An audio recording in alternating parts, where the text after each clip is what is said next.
বন্ধুরা, তেঁতুলপাতা ধারাবাহিকের আগামী পর্বের ভিডিওতে আমরা দেখেছি ঝিল্লির দলের বাচ্চারা সিরিয়াল পিসির চুলের বেরুনিতে দড়ি বেঁধে কি কাণ্ড ঘটিয়েছিল। হ্যাঁ বন্ধুরা, এই ভিডিওর দেখতে চলেছি ঋষি আসার সঙ্গে সঙ্গে সিরিয়াল পিসি সব নালিশ করে দেয় ঋষির কাছে।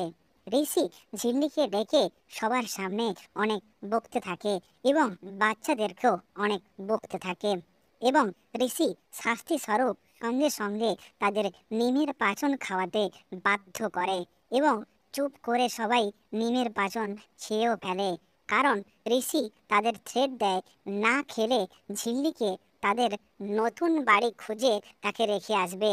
এর ফলে বাচ্চারা ভয়ে খেয়ে নেয় যাতে তারা ঝিল্লিকে না হারায়। ঝিল্লি তাদের অনেক কাছের হয়ে গেছে, তারা ঝিল্লিকে ছাড়া থাকতে পারবে না।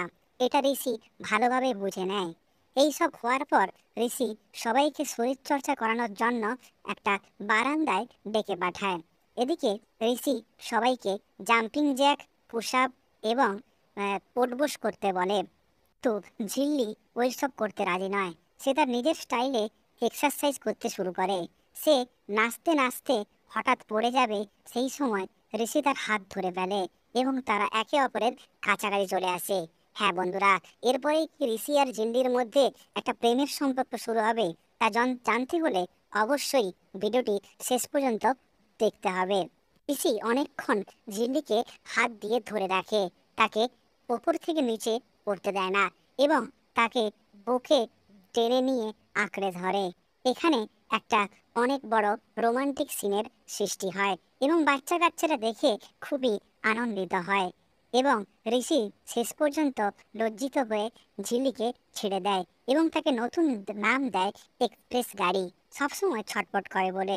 এতে শুনে বাচ্চারা খুবই হাসে এবং আনন্দিত হয়। হ্যাঁ বন্ধুরা, ঠিকই শুনছেন। কিন্তু যখন ঝিল্লি নাচছিল তখন ঋষি তার মোবাইল দিয়ে অনেকগুলো ছবি তুলে নেয়, কারণ সেই ছবিটা সে বিজ্ঞাপনে দিয়ে তার পরিবারকে খুঁজে বের করবে বলে। পরবর্তীকালে সে যখন মোবাইলটা দেখে তখন একটাও ছবিতে ঝিল্লির মুখ ভালোভাবে আসেনি।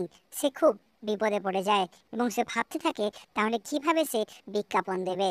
এরপর ঋষি ঝিল্লিকে ডেকে বলে, বাচ্চা কাচ্চাদের নিয়ে এক্ষুনি পড়াতে বসতে হবে। সবাইকে বাংলা কবিতা শেখাতে হবে প্রথমে, তারপরে অঙ্ক নিয়ে বসাতে হবে। এইদিকে বাচ্চা কাচ্চাগুলো ঠিকঠাক বাংলা বলতে পারে না, অথচ ঝিল্লির বলা একটা কবিতা শুনে তারা সবাই চুপ করে যায় এবং বাংলা ভাষায় সুন্দরভাবে কবিতা বলতে থাকে।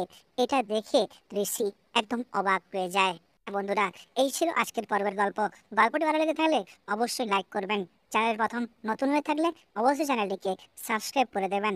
পরবর্তী পর্বে আমরা দেখতে চলেছি ঝিল্লি যখন লুচি করবে বলে রান্নাশালে যায় তখন তার গোটা চুলে এবং মাথায় ময়দা পড়ে যায়। সেটা দেখে সবাই হঠাৎ অন্ধকারে ভয় পেয়ে যায়। সবাই তাকে ভূত ভেবে চিৎকার করে ওঠে, কিন্তু ঋষি ভয় না পেয়ে তাকে ধরে তার চুল ঠিক করে আবার একটা রোমান্টিক সিনের সৃষ্টি করে। হ্যাঁ বন্ধুরা, আগামী পর্বে ঠিক এটাই আমরা দেখতে চলেছি। তাই অবশ্যই নতুন ভিডিও পাওয়ার জন্য চ্যানেলটি সাবস্ক্রাইব করে পাশে থাকা বেল আইকনটি ক্লিক করে দেবেন।